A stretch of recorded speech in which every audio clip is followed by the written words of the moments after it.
NBA champion at one-time NBA All-Star na si Kristaps Porzingis sinabing mas mahusay ang national team ng China kaysa sa Pilipinas. Naalala pa kaya ng European Unicorn ang ginawa ng gilas sa kanyang team na Latvia? Yan ang ating mga pag-uusapan para sa video natin na ito.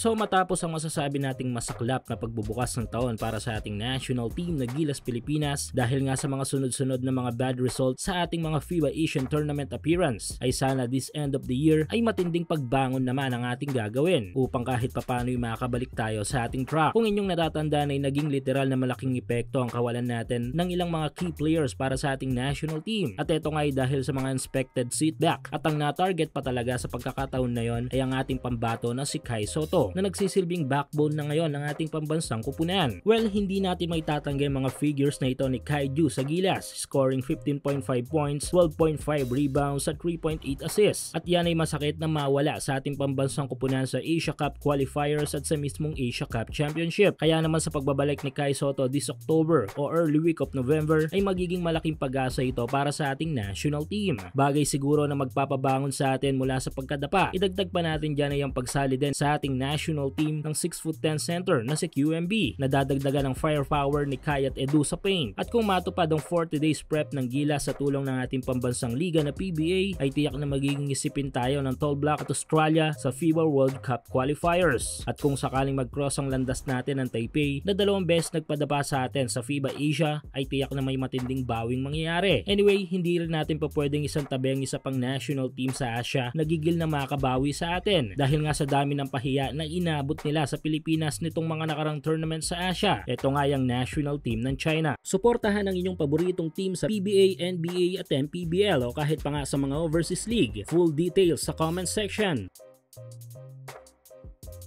Yes, lalakas ang China dahil nga sa kanilang 2 bagong NBA players. Pero syempre tiyak na lalakas din tayo dahil meron din tayong 2 NBA caliber players. Pero though nakarating na ang discussion na ito sa ilang mga laro at pinatunayan nga ng Pilipinas na mas better team tayo sa ngayon sa China, ay may isang NBA player daw na nagkomento sa isang interview about sa China at Philippine National Basketball Team. At pinunto nga dito kung sino ang mas malakas para sa kanya. Ito nga ay walang iba kundi ang NBA champion at one-time NBA All-Star na si Kristaps Porzingis. Ayon kay KP ay much better daw ang China kung ikukumpara sa Pilipinas. Ito nga ay binahagi ng isang social media page at sa post na ito ay nagbigay ng iba't ibang reaksyon ng ating mga kababayan online. May ilang nagalit at yung iba naman ay naglalakritiko at sumang-ayon dito kay Kristaps Porzingis. Well, at this moment ay di ko makita sa net ang video interview na ito o article man lang. Pero kung tutungo tayo sa punto na ito ng NBA player, tulad nga ng nauna kong sinabi ay ilang beses na nagharap ang China at Pilipinas kung saan ay paulit-ulit natin silang tinalo. Kaya sa point na ito, hanggat di pa muling naghaharap ang China at Gilas, ay tangan ng Pilipinas ang titulong mas mahusay na national team kesa sa China. Pero since pang sariling opinion niya ng European Unicorn, ay wala tayo magagawa dito. Sa palagay ko, nalimutan lang nitong si KP na tinalo sila ng Gilas noong Olympic qualifying tournament at ipinahiya lang naman sila ng Gilas sa kanilang mismong baluarte. Well, maaaring mag-iba ang kwento ng game kung naglaro noon si KP sa naging laban ng Latvia at Gilas. Pero hindi rin natin may tatanggi na posibleng masama siya sa kahihiyan na yon dahil ibang level ang linaro ng Gilas Pilipinas sa laban na yon. So yun,